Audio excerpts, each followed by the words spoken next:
नमस्कार,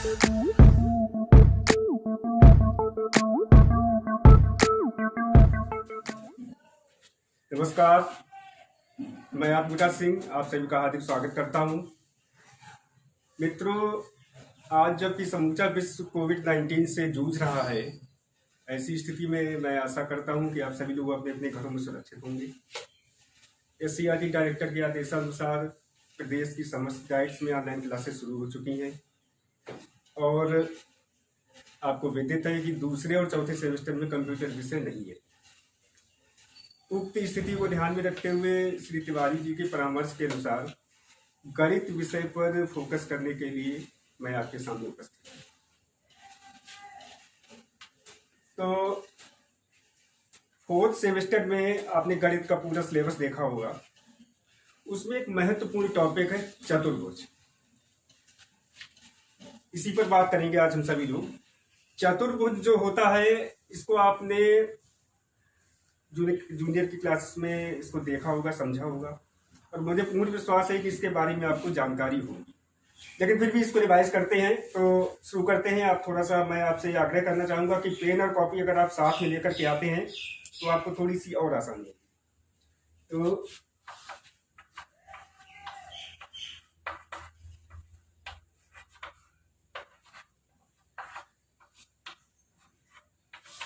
चतुर्भुज, इसकी क्या डेफिनेशन होती है? इसकी डेफिनेशन होती है कि आप अपने शब्दों में इसको कह सकते हैं कि कोई भी ऐसी आकृति जो चार सरल भुजाओं से घिरी हुई हो। कोई भी ऐसी आकृति जो चार सरल भुजाओं से घिरी हुई हो, वो है चतुर्भुज कहलाती है।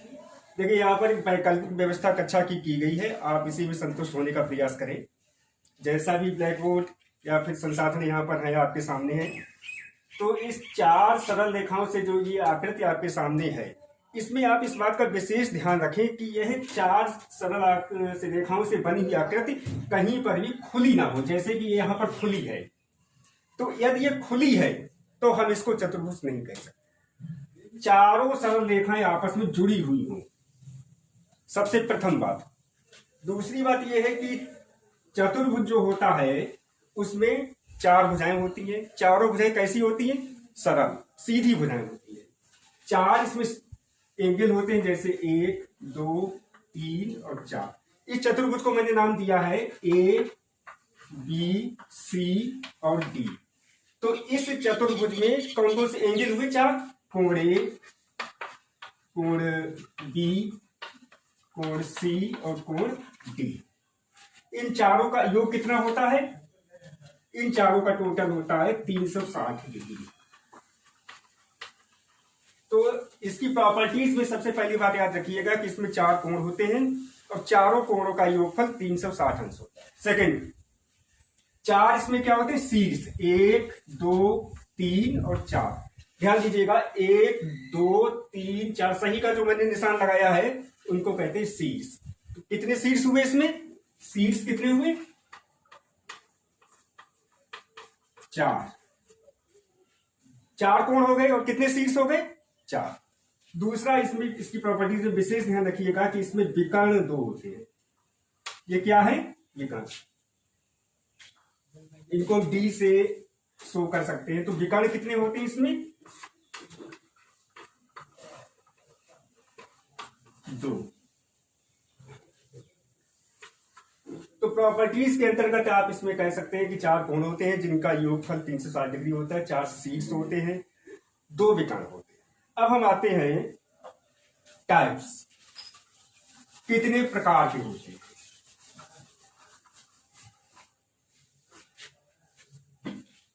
तो सबसे पहला प्रकार है आयत।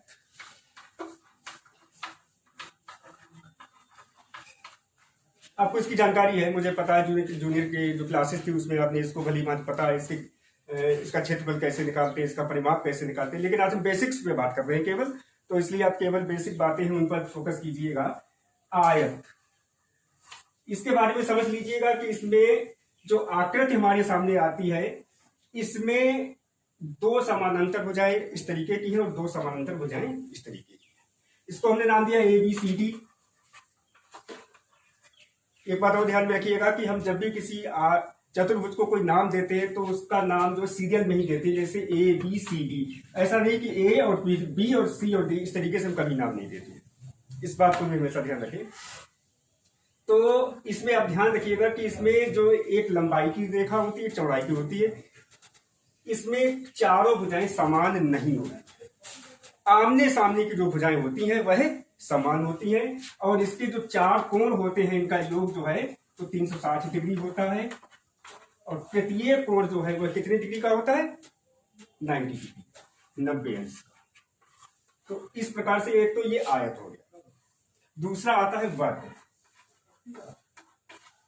अब क्वेश्चन किस प्रकार से आ सकता है क्लास में, एग्जाम में ये इस प्रकार का प्रश्न आ सकता है कि किसी भी चतुर्भुज में कितने शीर्ष होते हैं या फिर कितने विकर्ण होते हैं, तो उसको मैंने अभी भी आपको बता दिया। वर्ग दूसरा होता है वर्ग। इसको समझिएगा, इसके बारे में भी आपको पहले से ही जानकारी है, मुझे पता है। इसको मैंने नाम दिया ए बी सी डी।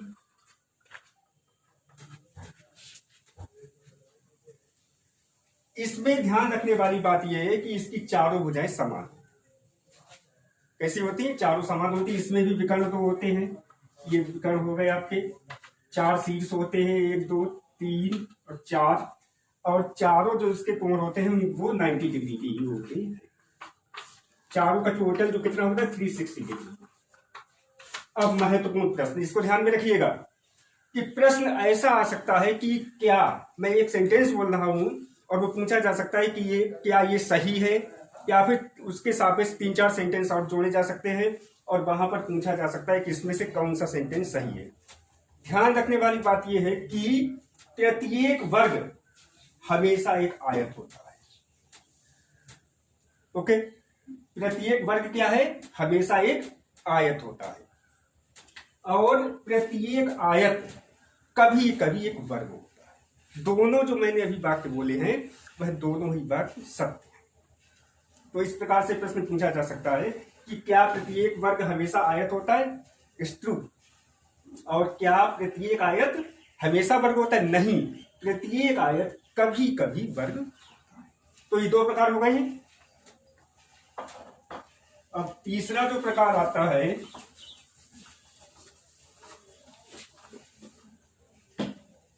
उसको कहते हैं समानांतर चतुर्भुज।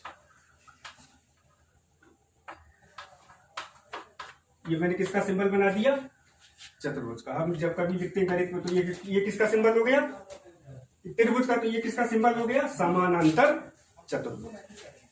अब समानांतर जो आपका चतुर्भुज है इसको ध्यान से समझिएगा।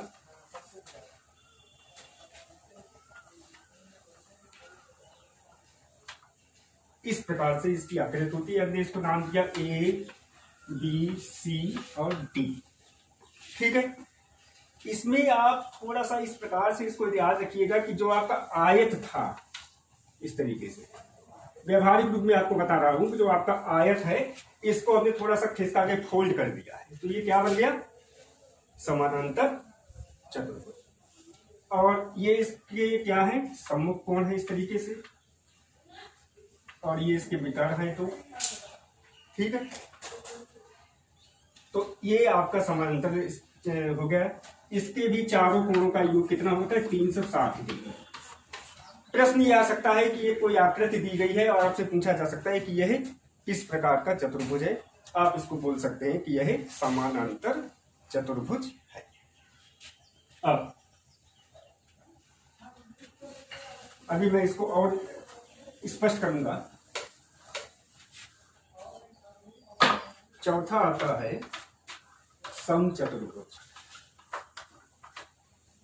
ये चतुर्भुज का सिंबल है चतुर्भुज, समचतुर्भुज।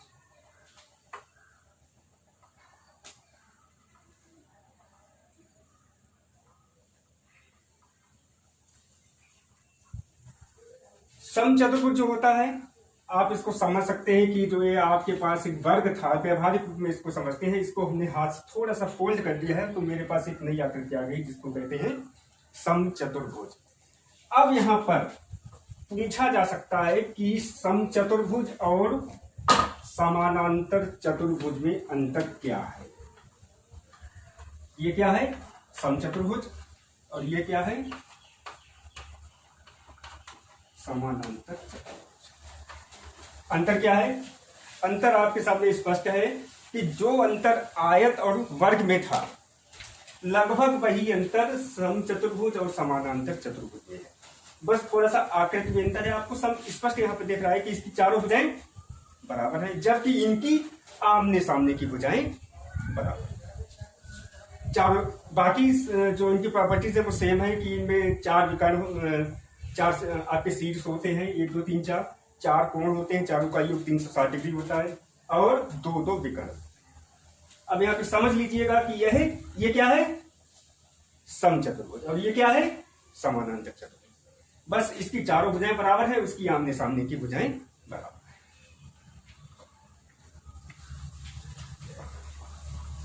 और पांचवा जो होता है जो आपके कोर्स में है लास्ट,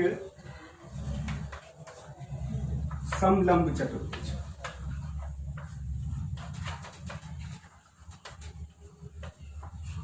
चतुर्भुज का सिंबल है समलंब चतुर्भुज। समलंब चतुर्भुज ये इन चारों से हटके है। यहाँ पे थोड़ा सा आप ध्यान दीजिएगा, इस समलंब चतुर्भुज की आकृति कुछ इस तरीके की,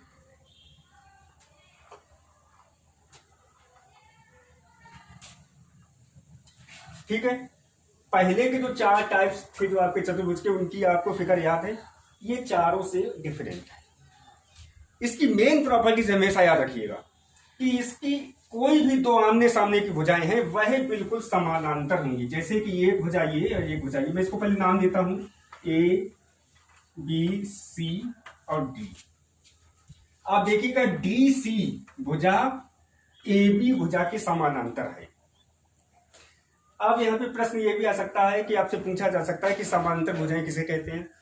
कोई भी दो ऐसी भुजाएं जिनको हम अनंत काल तक खींच दें, जैसे कि मैंने इसको यहां तक खींच दिया, तो ये कभी आपस में एक दूसरे को काट नहीं सकते। तो ये कैसी भुजा हुई, समानांतर भुजा। और यहां पर आप देखेंगे कि ये जो भुजा है डीए और आपकी बीसी, यदि हम मैं इसको आगे तक ऐसे ले जाता हूं तो ये निश्चित रूप से कहीं न कहीं तो यहाँ पे काट रही है। तो डीसी और एडी जो भुजा है, सॉरी एडी और जो बीसी भुजा है, यह समानांतर भुजाएं नहीं है।